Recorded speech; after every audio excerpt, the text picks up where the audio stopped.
The rescue. Dust swirled across the endless prairie as the sun bled into the horizon, casting the plains in a copper glow.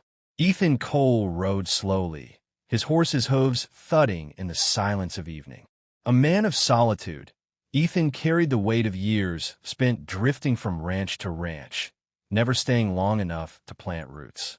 His eyes, sharp and tired, scanned the barren land ahead, searching not for company but for signs of trouble, as a cowboy learns to do by instinct. Trouble found him sooner than he expected. A mile further, the charred remains of a wagon train came into view. Wagons, once sturdy, lay split and burning, their wheels broken, their canvas tops shredded. The air reeked of smoke and iron. Ethan dismounted cautiously, revolver in hand, knowing that the killers, bandits or worse, could still be near. He stepped over bodies sprawled in the dust, men and women who had met their end too far from home. The massacre was swift, brutal, and merciless. Then came a sound, faint, a whimper, like a bird caught in thorns. Ethan turned sharply, following the noise. Beneath the splintered wood of an overturned wagon, he spotted movement, a hand delicate and trembling. He pushed aside debris and found her, a young woman, her black hair tangled, her silk dress torn and dirt-stained. Her almond-shaped eyes widened in terror at the sight of him. She tried to shrink away, muttering in rapid Chinese, words he could not understand. Ethan lowered his revolver. "Easy now," he said softly, voice steady as a calm river. "I ain't here to hurt you." The woman flinched but did not flee. Her breathing was ragged, her skin smudged with soot. Ethan offered his hand. For a long moment she hesitated, then placed her small, trembling fingers into his calloused palm. He drew her out gently, as though she were made of glass. "What's her name?" he asked, though he knew she likely would not answer. Her lips parted, and in a faint whisper she replied, "Mei Lin." The name carried with it an elegance that felt out of place amid the ruin. Ethan nodded, repeating it awkwardly, making her flinch less with each attempt. He guided her toward his horse, draping his worn coat around her shoulders to shield her from the chill. She accepted it with downcast eyes, gratitude flickering through her fear. The massacre around them told its story without words. Whoever had done this was ruthless, and whoever Mei Lin had traveled with was gone. Ethan knew leaving her there meant death, if not from thirst and starvation, then from the men who had caused this carnage. Still, taking her with him would not be simple. A woman alone, foreign and vulnerable, would stir questions, and men like Ethan were not known for charity. Yet loneliness carved deep holes in a man's heart. Seeing Mei Lin, so fragile yet unbroken, stirred something inside him, an urge not only to protect, but to belong. He lifted her onto his horse. She clutched his arm instinctively, steadying herself. Their eyes met for a heartbeat longer than chance allowed, a silent thread tying her fate to his. By the time night blanketed the prairie, Ethan had built a small campfire in a sheltered ravine. Mei Lin sat close to the flames, hands extended toward the warmth. Ethan cooked beans in a tin pot, glancing at her from time to time. She remained silent, though her eyes tracked his every move, wary yet curious. When he offered her food, she hesitated before taking it, bowing her head in quiet thanks. The firelight revealed the bruises on her wrists, faint rings of old pain. Ethan's jaw tightened. She was not just a survivor of bandits. She was a woman marked by ownership. As the flames dwindled, she lay curled in his coat, finally allowing sleep to claim her. Ethan leaned back against a rock, staring at the stars, wrestling with questions he could not yet answer. Who was she running from? Who would come looking for her? And what place did he, a drifting cowboy with nothing but scars, have in her story? His thoughts were interrupted by a sound that made his hand reach for his revolver. Hoofbeats, distant but drawing closer. Ethan rose, scanning the darkness. Whoever was out there had the advantage of numbers, and he had only his horse, his gun, and a woman who could barely stand.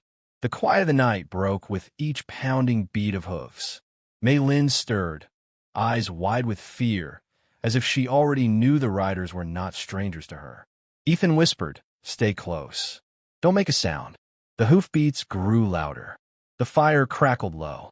Shadows shifted along the ridge above them. Ethan tightened his grip on the revolver, jaw set. Whoever came over that ridge would decide their future, and perhaps awaken the conflict neither of them yet dared to name. Forbidden desire. The riders passed without stopping.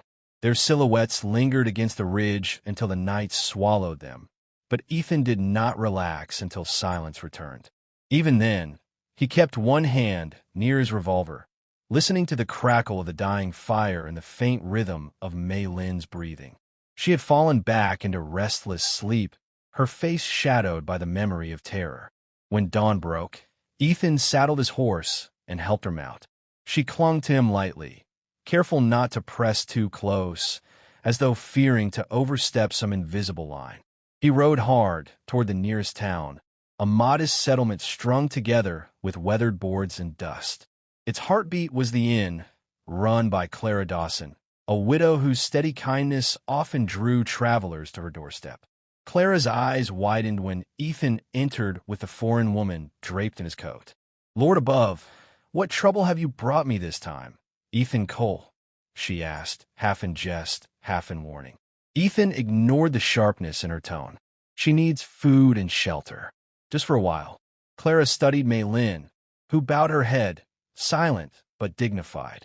Clara sighed and gestured toward a small room. "I'll see what I can do, but mark my words, strangers don't pass unnoticed here." Days bled together.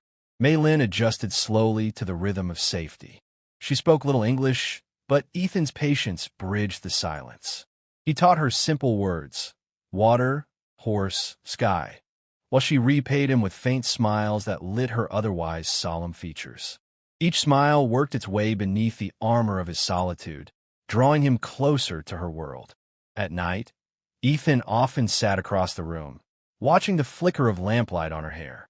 Desire grew in the quiet spaces, between her hesitant laughter when he mispronounced her words, and the way her eyes softened when he placed bread in her hands. He told himself it was only gratitude, only human warmth, yet his pulse betrayed him. Claire noticed, too. She cornered him in the stable one evening. "You've got no business looking at her that way," she said firmly. "She ain't free. Whoever owns her will come knocking, and when they do, they won't be gentle." Ethan's jaw tightened. "She's flesh and blood, not property." "Be that as it may," Clara replied, "the law won't protect her. Or you." Her words struck true, but Ethan could not retreat from the pull Mei Lin had on him. Loneliness had carved him hollow, and she filled that emptiness with a quiet presence that asked for nothing, yet gave everything. One evening, as rain pattered against the inn's roof, Ethan found Mei Lin by the window. She traced shapes in the condensation with her finger, lost in thought. He approached carefully, as if not to break the spell. "Do you miss them?" he asked softly. "The people you travel with?" Her eyes glistened. "Family gone." The words were halting, but the grief behind them was clear. She pressed her hand to her chest, then lowered it, voice trembling. "Now, I belong to him." The name she did not speak hung heavy between them. Ethan wanted to tell her she belonged to no one, but the bruise-like shadows on her wrists told a harsher truth. He reached out, hesitating, then brushed his fingertips across her hand. She startled, then let them linger. Her breath caught. In that fragile moment, the line between protector and lover blurred.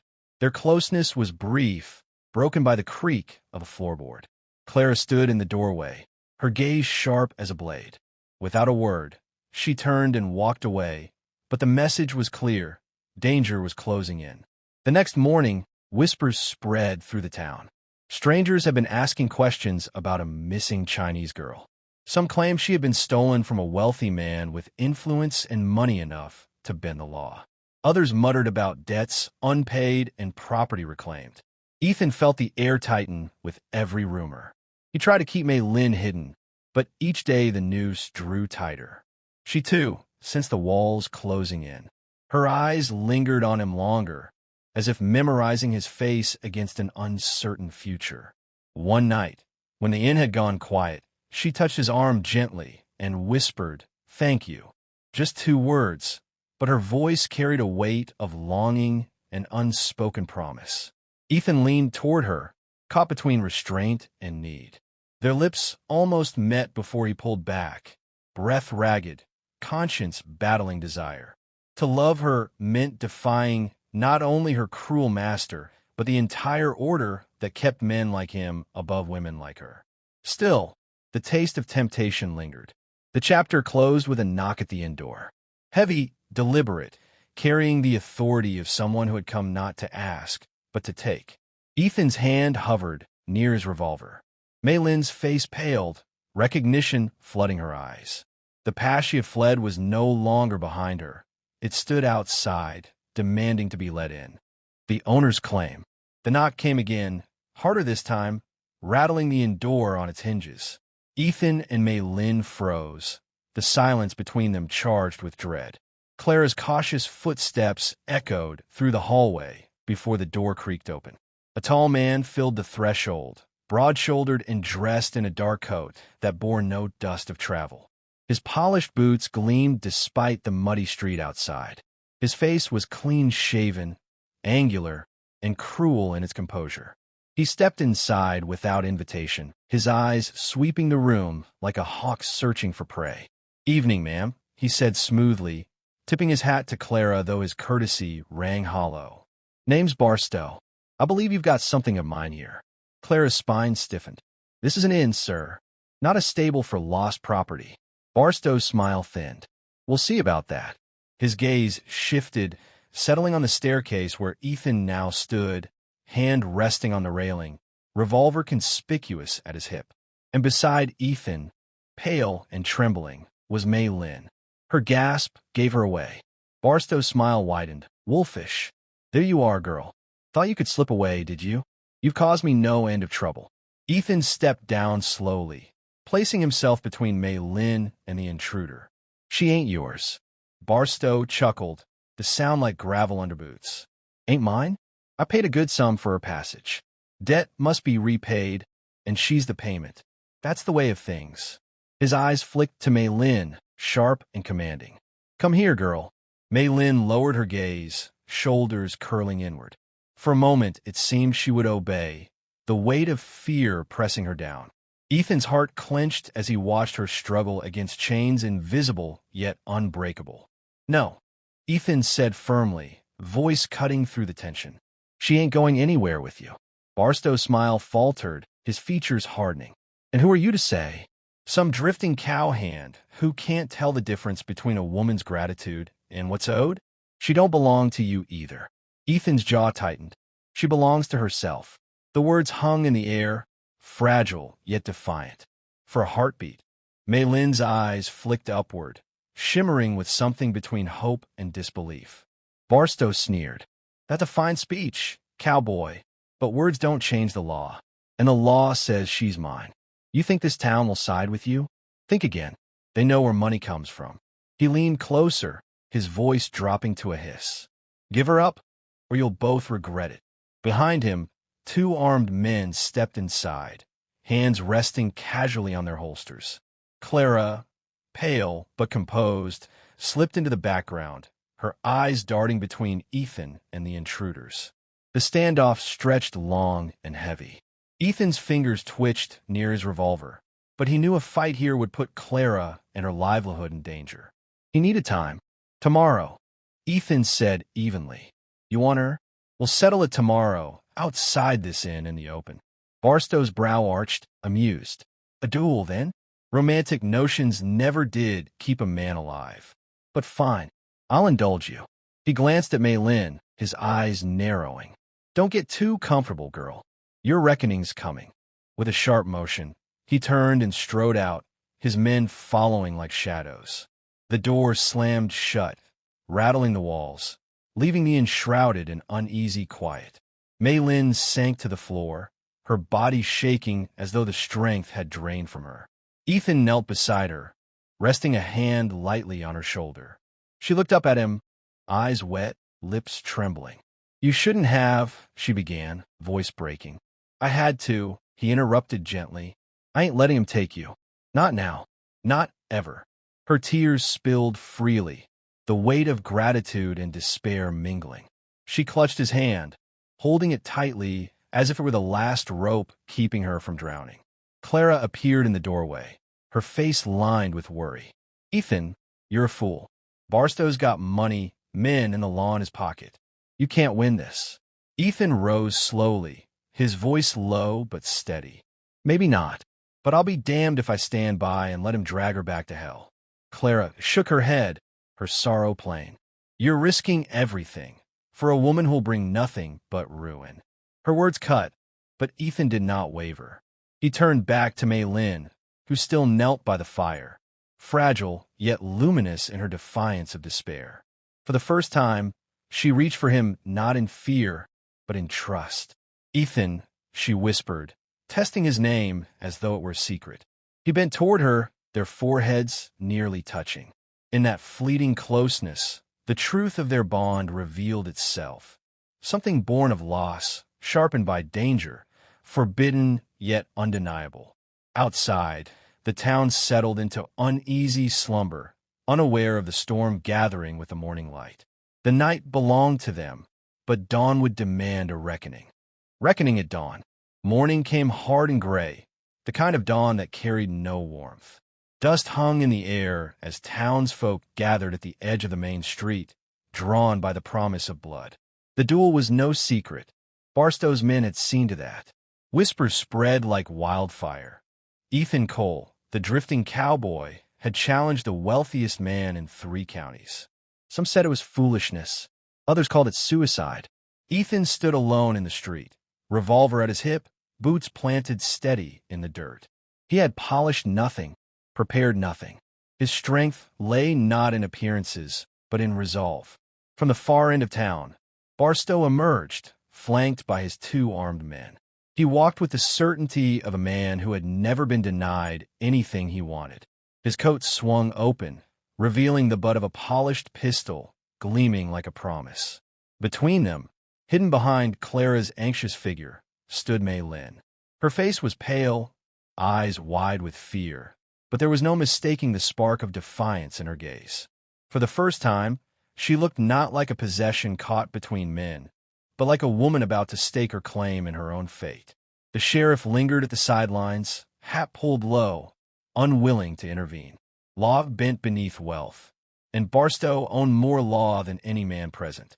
Barstow called out, voice smooth as oil, "Step aside, Cole. Hand her over, and I'll let you ride away breathing." Ethan shook his head. "She's not yours. Not anymore." Barstow laughed, the sound sharp and cruel. "You think a night of stolen affection changes what she owes me? You're a fool, cowboy. She was mine before you touched her, and she'll be mine after you're buried." The crowd stiffened, the unspoken truth of Ethan's betrayal hanging in the air. Mei Lin's cheeks flushed, shame mingling with pride. She had chosen Ethan in the shadows, and that choice now stood trial before the world. Barstow's hand twitched toward his pistol. Ethan's eyes narrowed. Time slowed, the world shrinking to the space between 2 men, 2 weapons, and a single breath. The draw came quick. Barstow's pistol flashed from its holster, but Ethan's hand was swifter, born not of wealth, but of necessity, of years spent living on the edge of survival. A thunderous crack split the air. Barstow staggered, clutching his chest, disbelief etched on his face as crimson spread across his coat. His pistol clattered to the ground, useless. With a strangled gasp, he crumpled to the dirt, eyes still burning with rage that death could not quench. The street fell silent. Barstow's men exchanged uneasy glances, their courage dissolving now that their master lay still. They holstered their weapons and backed away, vanishing into the crowd. Mei Lin rushed forward, falling to her knees beside Ethan, who still held his revolver steady, breath ragged. She grasped his arm, her tears hot against the morning chill. "It is over," she whispered, though both knew it was not. Clara approached, eyes wide with sorrow. "You've done it now, Ethan. You've killed the richest man in 3 counties. His blood will stain you longer than the law ever could." Ethan holstered his revolver, gaze steady. "I'll carry it. I reckon I already was." Mei Lin clung to him, her voice trembling. "Where we go?" He looked at her, the weight of choice pressing heavy on his shoulders. "Away from here. Anywhere the world won't find us." Clara's voice softened, touched with resignation. "You'll always be running. Is it the life you'd give her?" Ethan glanced at Mei Lin. Her fingers tightened on his sleeve, her eyes shining with a determination that surprised even him. She had endured cruelty, fear, and loss. If running meant freedom, she would run beside him. Together, they mounted his horse, the crowd parting in silence as they passed. Some watched with pity, others with envy, but none dared to stop them. Ethan and Mei Lin rode through the dust, the horizon stretching wide and uncertain. Behind them lay Barstow's corpse, Clara's sorrow, and a town that would forever whisper about the cowboy who defied wealth for love. Ahead lay exile, danger, and the fragile promise of freedom, purchased at the price of betrayal. As the town disappeared behind them, Ethan looked at Mei Lin. "You sure about this?" he asked quietly. She met his gaze, voice steady. "I'm sure." Her answer carried no hesitation, only truth. It was enough. They rode on beneath the rising sun, two souls bound not by law or blood, but by the dangerous, undeniable choice to love against the world. And though dawn had brought reckoning, it also carried the whisper of a new beginning.